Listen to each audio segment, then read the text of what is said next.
Baiklah, di sini saya akan menjelaskan sistem monitoring pasien ICU real time berbasis komputasi paralel. Pertama-tama kita mulai dari latar belakang masalah. Unit ICU merupakan lingkungan medis dengan tingkatan sensitivitas tinggi karena perubahan kondisi pasien dapat terjadi sangat cepat dan membutuhkan respon segera. Parameter seperti heart rate dan SP02 harus dipantau secara kontinu, real time, dan dengan akurasi tinggi agar tenaga medis mendeteksi gejala kritis lebih awal. Dalam situasi ini, keterlambatan sekecil apapun dapat berdampak kualitas keputusan klinis. Contohnya tentang ICU.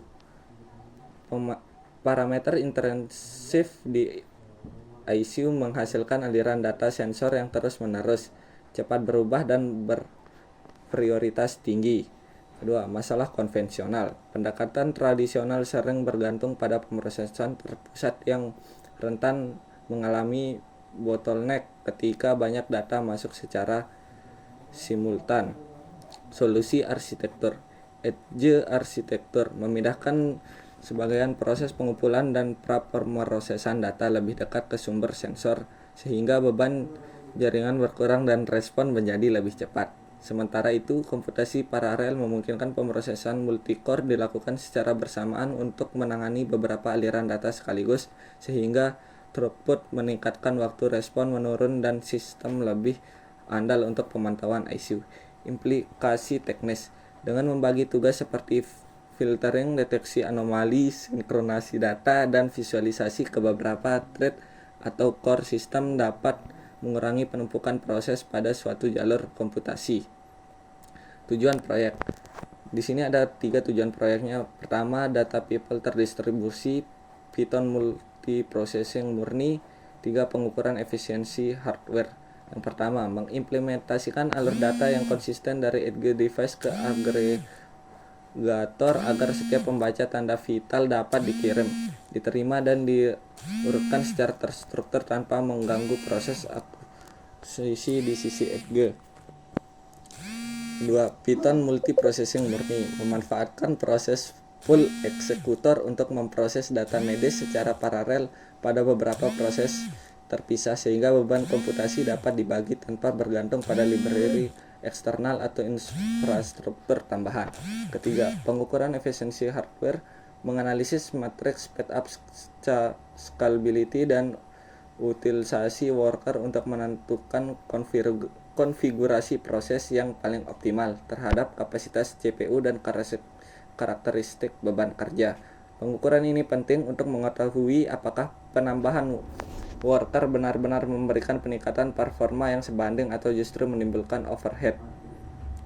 Metodologi penelitian. Pendekatan eksperimental. Metode ini dipilih untuk menguji secara empiris efektivitas implementasi komputasi paralel dan arsitektur edge device dalam sistem monitoring ICU. Pengujian akan berfokus pada matrik kinerja seperti latensi, throughput, dan utilitas sumber daya pada berbagai skenario beban kerja. Alat dan bahannya, seperti hardware, single board komputer, misalnya Raspberry Pi sebagai edge device, workstation multicore sebagai agregator atau server.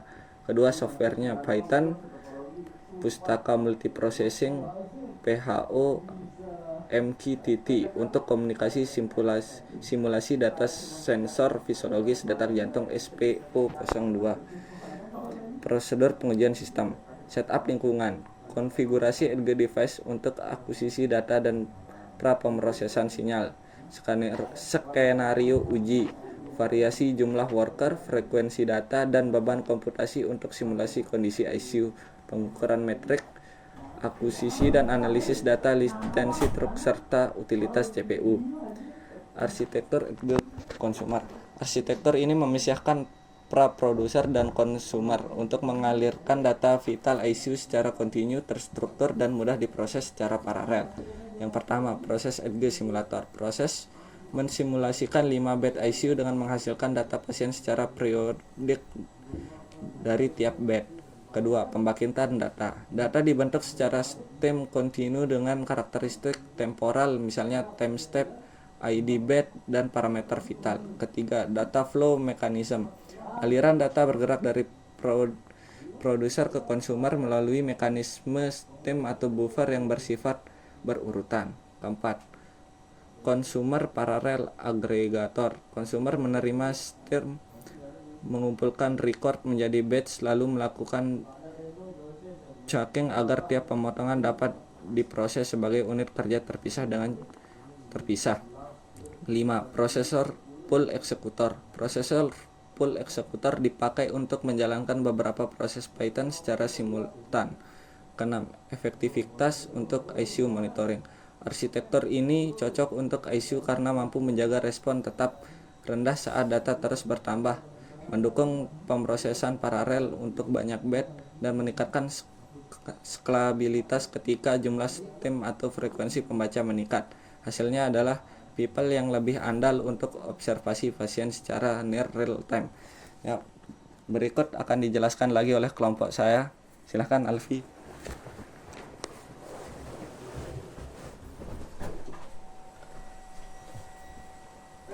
Selanjutnya, implementasi teknis. Bagian ini merinci arsitektur kode dan bagaimana komponen-komponen berinteraksi untuk mencapai pemrosesan data medis secara paralel dan efisien. Yang pertama, kode produser. Kode produser bertanggung jawab untuk mensimulasikan lingkungan 5 bed ICU, menghasilkan stream data vital secara periodik. Setiap bed mengeluarkan data pasien seperti detak jantung, SpO2, tekanan darah dengan interval tetap, meniru pembicaraan sensor real time. Data ini diformat sebagai JSON atau biner, mencakup bed ID, timestamp, dan nilai metrik. Tujuannya adalah menciptakan sumber data yang konsisten dan berkecepatan tinggi untuk diumpan ke konsumer. Yang kedua, kode konsumer. Konsumer menerima stream data dari prosedur, mengumpulkan menjadi batch logis, lalu membagi batch tersebut menjadi chung yang lebih kecil. Chung-chung ini kemudian disiapkan untuk pemrosesan paralel oleh worker. Logika konsumer meliputi pengelolaan buffer, memastikan integritas data, dan menangani backprocessor jika produser mengirim data lebih cepat dari kemampuan konsumer untuk memprosesnya. Yang ketiga, integrasi proses pool eksekutor. Proses pool eksekutor dari modul konsulen futur digunakan untuk mengelola pool worker proses.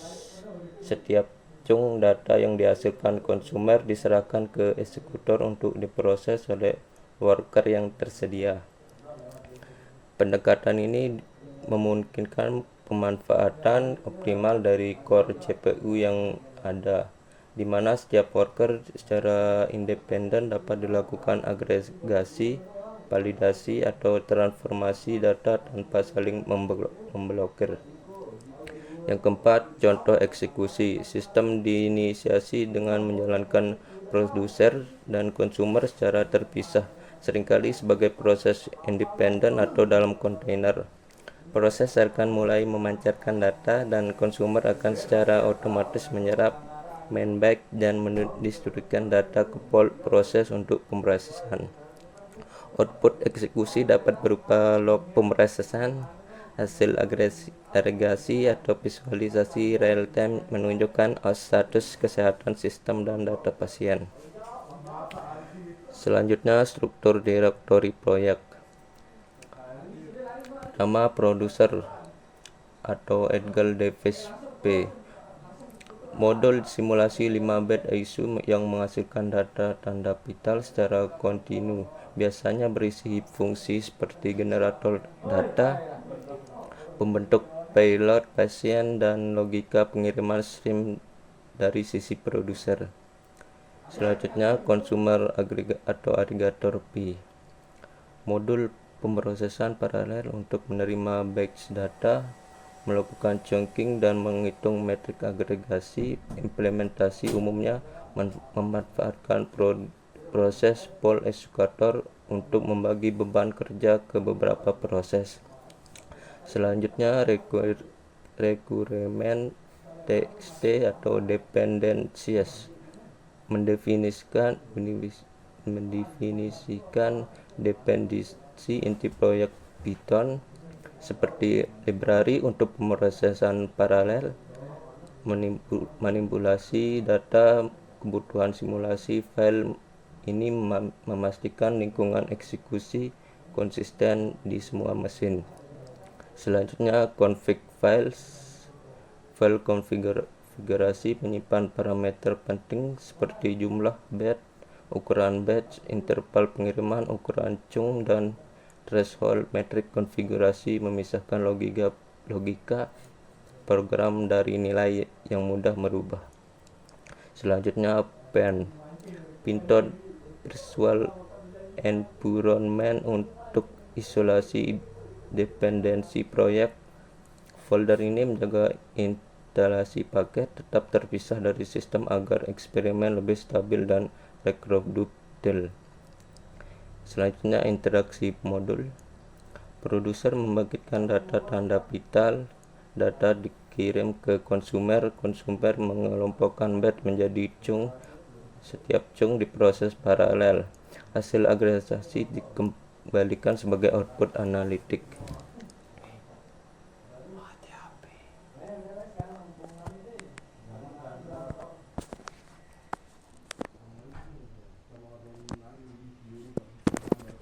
Selanjutnya visualisasi data dan grafik. Bagian ini akan menyajikan visualisasi data dan grafik yang membandingkan waktu eksekusi, kurva speed up, dan efisiensi hardware dari arsitektur Edge konsumer. Analisis ini bertujuan untuk memvalidasi peningkatan performa yang dicapai melalui pemrosesan paralel.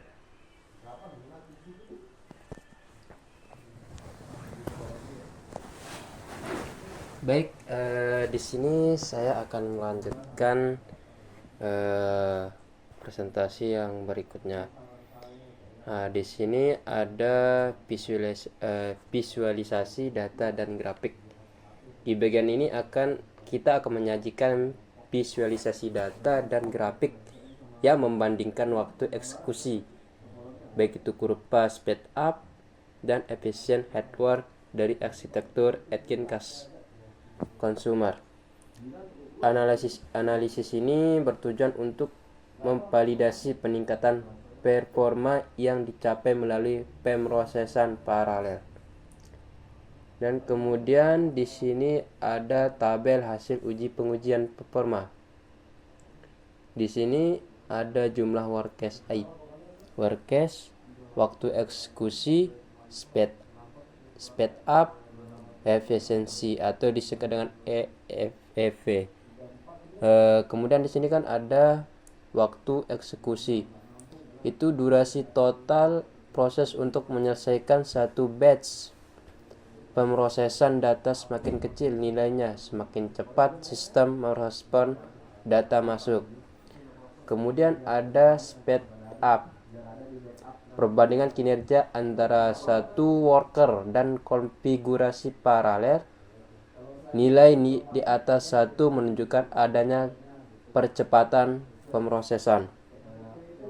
Kemudian ada efisiensi. Di sini itu pemanfaatannya itu pada sumber daya paralel. Nilai yang tinggi menunjukkan pembagian beban kerja yang lebih efektif. Kemudian itu pembagian itu ada penyiapan data. Data vital ICU disimulasikan dari modul produser dalam bentuk stream kontinu lalu dikumpulkan ke batch oleh konsumer. Kemudian pengukuran data, pengukuran waktu. Setiap konfigurasi worker dijalankan beberapa kali dan waktu proses dicatat menggunakan pengukuran durasi eksekusi batch. Kemudian ada perhitungan metrik. Speed up dan efisiensi dihitung dengan membandingkan hasil paralel terhadap baseline satu worker. Kemudian yang keempat itu ada analisis hasil. Hasil dibandingkan untuk menentukan konfigurasi yang paling seimbang antara kecepatan dan pemanfaatan CPU. Dan di sini kan ada metodologi pengujian, cara pengukuran, dan spesifikasi hardware. Kemudian ada interpretasi metrik performa. Di sini kan ada eksperimen didasarkan pada dua metrik utama, yaitu speed up dan efisiensi. Secara umum, speed up ini mengukur beberapa besar kecepatan yang diperoleh saat menggunakan worker dibandingkan eksekusi satu worker. Sedangkan efisiensi itu menunjukkan seberapa efektif setiap worker dimanfaatkan setelah mempertimbangkan overhead paralysis. Di sini ada rumusnya, itu SP sama dengan T1 TF dengan T sebanyak waktu eksekusi sebagai waktu eksekusi saat menggunakan per worker. Pada data ini, dua worker menghasilkan waktu eksekusi 0,2738887 detik dari baseline 0,4011450 detik, sehingga sistem menjadi sekitar 1,47 kali lebih cepat dibandingkan eksekusi serial. Ini merupakan hasil terbaik di antara konfigurasi yang diuji. Untuk dua worker diperoleh, nilai ini menunjukkan bahwa sekitar 7,29% kapasitas paralel yang tersedia benar-benar berubah menjadi kecepatan kerja, sementara sisanya hilang akibat overhead sinkron, pembagian tugas, penjadwalan proses, dan biaya komunikasi antar worker. Di sini ada beberapa persen yang speed up-nya itu kan 1,146 kali speed up terbaik, kemudian 73% efisiensi optimal, kemudian 30% efisien 4 worker.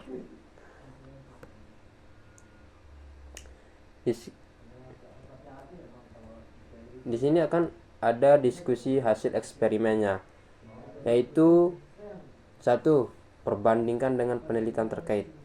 Kita melihat bagaimana hasil kami sejalan dengan teori dan studi sebelumnya. Kemudian ada faktor-faktor yang mempengaruhi performa. Kemudian ada validasi hasil. Kesimpulan dari hasil kami yaitu ringkasan temuan utama itu model arsitektur edit consumer. Kemudian ada keterbatasan studi, rekomendasi skalabilitas, validasi hipotesis, implikasi praktis untuk ISU, dan pengembangan lanjutan. Di sini ada saran dan penelitian lanjutan, yaitu saran untuk presentasi kami itu yaitu ada peningkatan dan optimal sistem, ekspansi ke lingkungan produksi, dan integrasi sistem rumah sakit. Baik, terima kasih atas waktu dan tempat. Kemudian mungkin hanya ini yang bisa kami sampaikan. Kalau ada kata-kata yang salah mohon dimaafkan. Wabillahi taufiq wal hidayah. Assalamualaikum warahmatullahi wabarakatuh.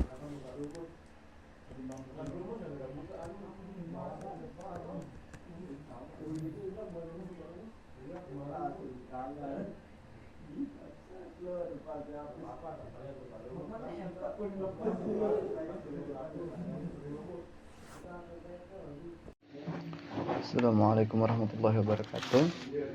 Saya atas nama Muhammad Iqbal dengan NIM 24010 melanjutkan dari teman saya tadi. Saya akan melakukan demo dari aplikasi yang sudah dibuat. Baik, di sini kita sudah memiliki yang namanya Edge Device .py menggunakan Python. Ini fungsinya dia untuk kita seperti simulasi dari aplikasi yang ada tadi. Jadi kita di sini tuh untuk mengambil data, ya. Jadi di sini ini seperti halnya dia ada untuk mengambil data vital pasien yang secara acak dan realistis. Jadi dia itu mengambil datanya secara real time. Contohnya seperti ini, sebutin saya. Oke.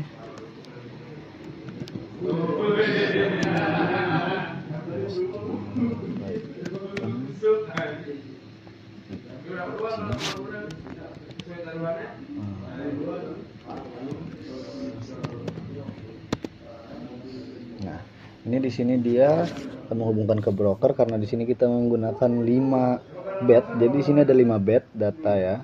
Jadi di sini dia menggunakan 5 bed data. Di sini ada detak jantungnya dan ini SpO2-nya. Kemudian di sini ada agregator. Di sini itu untuk kita menggunakan untuk benchmarknya ya. Ini seperti contohnya. Jadi dia jadi dia benchmark ini untuk tadi kan ini udah dia datanya. Jadi di sini kita mengumpulkan data lalu dia kita run ya. Seperti ini. Oke. Lalu dia